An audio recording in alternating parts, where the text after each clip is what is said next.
Rolls-Royce made in Springfield, Massachusetts. And watch this gentleman here taking the lady away to put her away for the night. We're at the Stowe Car Show. It rains, it stops raining, the sun appears, the sun disappears. And the Rolls-Royce is running at the car show. We're going to walk over to the flea market. How's the temperature? Oh, got our light on. 185 degrees. We'll get some V8 rumble for Mr. Raimondo in Italy. The fine country of Italy. Or if it was far away, they'd ship it to the coach builder.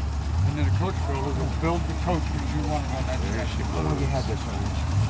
It'll be 21 years this November. Really? And is this long enough to put almost 75,000 miles? 75,000 miles.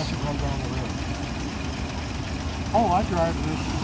Well, I put it in when I changed the engine. This is not the original. When I changed the engine, I put it over. Because I wanted to save the engine. So the overdrive is a standard period overdrive?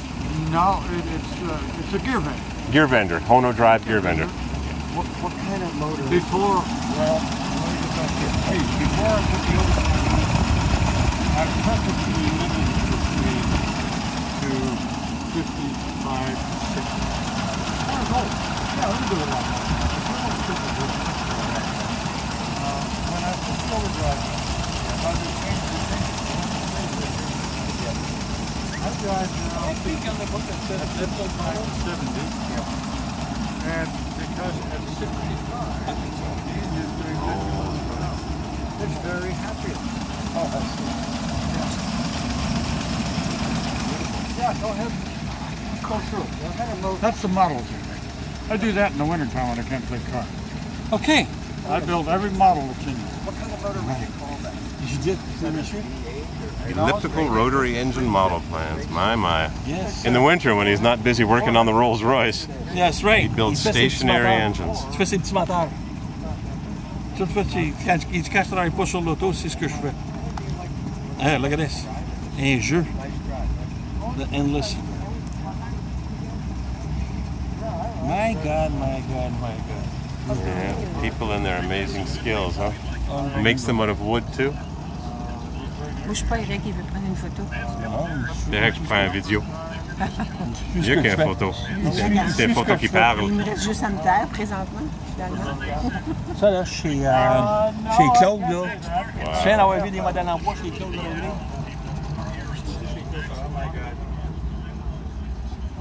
What a car. I can show you a place in Saint-Sauveur. The guy has a huge collection of these wooden models like this, but made to scale. And Really? you got no idea, absolutely no idea. That they're so how small. That's a precise they road are. grader, a galleon road Yeah, grader. something like that, yeah. Some people have an amazing skill, huh? He can work. He does that, I am back. Drives me nuts. The right guy for the job, huh? Yeah. Needs a part, no problem, I'll make it. Yeah, right. Now he said it has an overdrive. Look at the hammered window crank, and the door pull is hand hammered for the visual effect. Le gars qui a les cours des affaires, c'est avec la Beauce. Let's take a look underneath. Somewhere there's a gear vendor's overdrive. Hope nobody kicks me in the head while I'm crawling underneath here.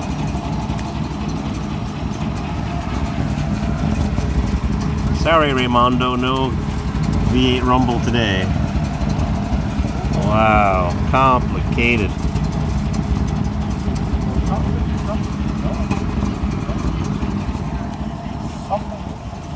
Something had opened the drain valve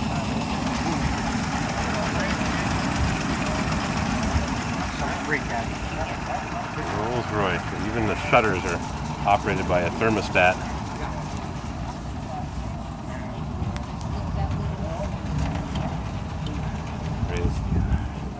What an unbelievable car, huh? Those are great glasses. Yeah.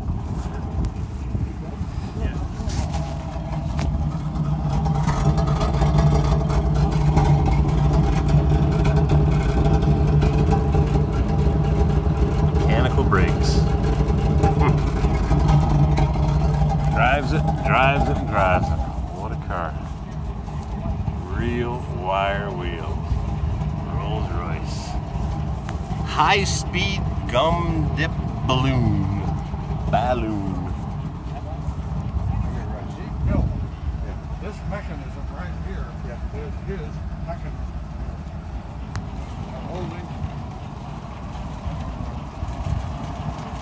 So I think what happened here is a guy came to work for Rolls Royce and says, what you need on your motors is more bell cranks. I've never seen a motor with so many bell cranks. What is that mechanism in there? That's the water pump. The water pump. Now Henry's design was, if 6 bolts will do it, you put 12 in. If it needs 12, you put 24 in. Really? I was looking at the other Rolls Royce, the open car, that's the red one, and that one's just got bell cranks and bell cranks and bell cranks. Did you look at the differential? Oh yeah. You see the bolt circle and differential? I've been crawling underneath and all around this thing. Now when you found it, what did it look like? Was it a barn find? No. It was basically like this. This car was, except the engine was not in good condition. It had a noise and a number 6 cylinder. Thank you, Everest. Okay. The mechanic and I decided, well, talking to the mechanic about it, he said, oh, I think I can fix that. So that was November. I bought it from Ron Hershey. That's where I saw it. November '95. And I bought the car. The fellow lived in Brunswick, Maine. I called him up. I didn't buy it at Hershey. I called him up Monday. Is that car still for sale? Yeah. So I got together with a mechanic and we went up to Brunswick and drove the car up there. And with that noisy 6-cylinder, number 6 cylinder was noisy. Also the oil pressure was very, very low, much too low. But I drove the car the next summer, the summer of '96. But because of that noisy engine, those 2 Rolls Royce, I can't drive that thing around. So that winter then I tore the engine down myself. I took the head off, and the tops of the bores were stamped +20, which indicates somebody had boarded out to 20,000 total. You can go to 50,000. So I took both blocks, there's 2 3-cylinder blocks. Go ahead, I'm listening.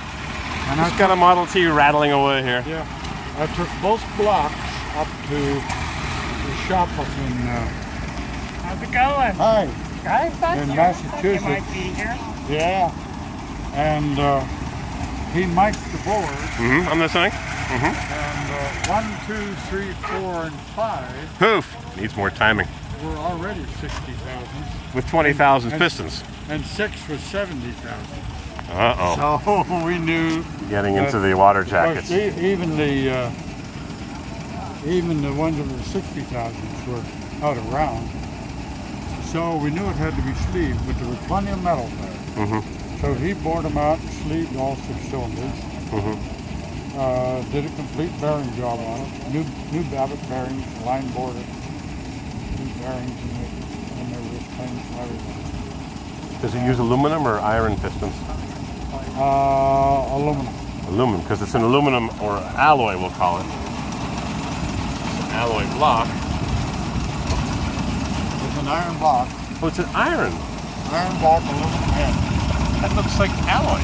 Oh, this is aluminum down here. Yeah. That's the crankcase. That's the crankcase, pardon me. The crankcase and the oil sump and the firewall and the transmission housing, or the firewall housing and the transmission housing are all aluminum.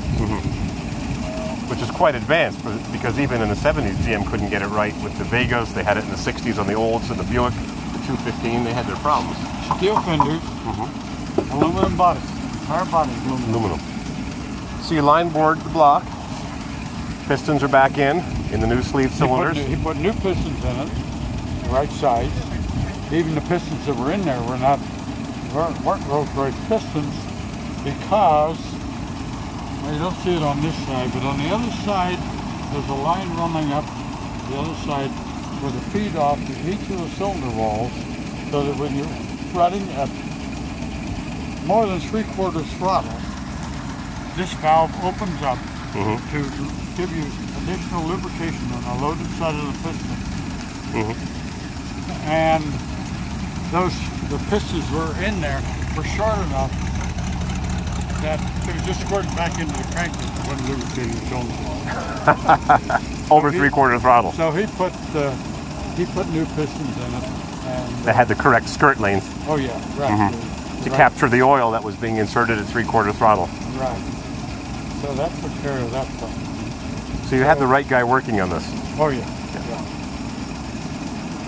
But he's dead now, and I just got this out of the shop from the hills up there. The fellow that's got the Stanley steamer. Does he do that? Right. Right. He's the role. He and Pierce Reed has a shop up here that do primarily Rolls-Royce and Bentleys. Well, they do other cars too. And they just Pierce just did a valve job on this car, but it didn't get pretty bad. So he did a valve job on this car. I just got it out of the shop and came up. I made a video of that Stanley steamer, but I forgot to press the button, so I didn't make a video. I should have made a video. I don't think he's here now. I don't see him around. He was here yesterday, and I didn't make a video. I goofed. Well, that was great to see this thing running so smoothly. Thermostatic fan, louvers for the radiator. Yeah, well, in 27, when this car was new, that would have been manually controlled. That rod would extend back through here to the dash, where the driver would have controlled the louvers manually. But then this car was updated in 1930, and that's a 1930. It's a 1927 car, and that's a 1930s edition. Yeah. Right. Don't forget to take the lady to bed with you tonight. All right. I saw you doing it last night. Yeah, I saw him unscrewing it last night, and I'm lucky enough to see this car today. Great car. Oh man, it's a treat to hear it run. Wow. Take a quick look over at this Auburn. Established 1900. Auburn, eventually owned by Everett Lorben Cord. What's his name now? Everett Lorben Cord. Lorben E.L. Cord at the Auburn Cord Museum. See some of these beautiful specimens. Wow. Auburn. Next to it's another Rolls-Royce. This is the bell crank Rolls-Royce. This was a closed car, chopped up to make a motorhome caravan, and then found on road dead. Frame. The guy dragged home a frame and turned it into this beauty, and he's driven it 170,000 miles. We bought the carburetor just to get the float. Amazing car. An amazing Rolls-Royce. Springfield Rolls-Royce. Take an hour just to go through every one of these cars. If 6 bolts was good enough, we'll put 12.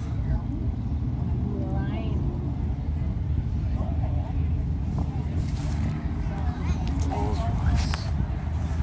Drives it to the Stowe show, where we're hoping the rain goes away, comes back another day. Every year.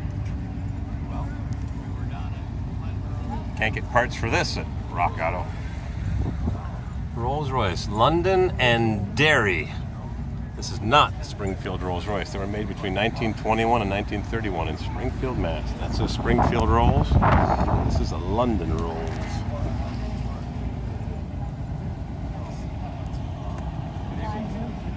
Amazing car. The world's finest automobile. 1921 chassis, 83 AG. The car you see here was built in 1921 in Derby, United Kingdom, delivered to Mr. Coe of Long Island with a 4-door sedan by Barker Coach Builders. The body was removed by a subsequent owner who started to build a caravan or camper. The Great Depression stopped the project, and the chassis was put outside where it lay until 1964, when it was rescued by Rolls-Royce collector enthusiasts. The current owner acquired the chassis in 1970, as shown in the photo in the front of the car, which we're not seeing today, but believe me, it was a wreck. Mac. Pizza truck.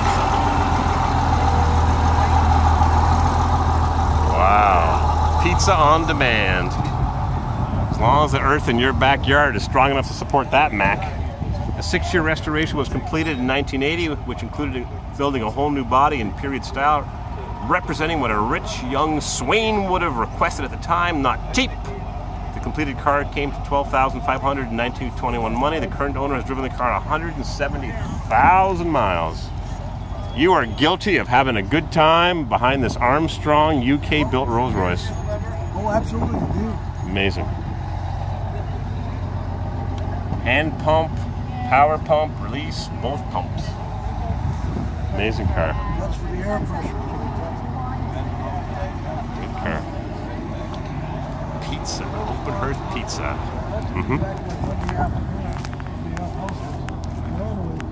Exhaust cutout. Pumps, chain drive, all kinds of stuff under here. GM alternator with a built-in regulator. Yeah, I spy. Big flywheel. Alloy sump. What a car.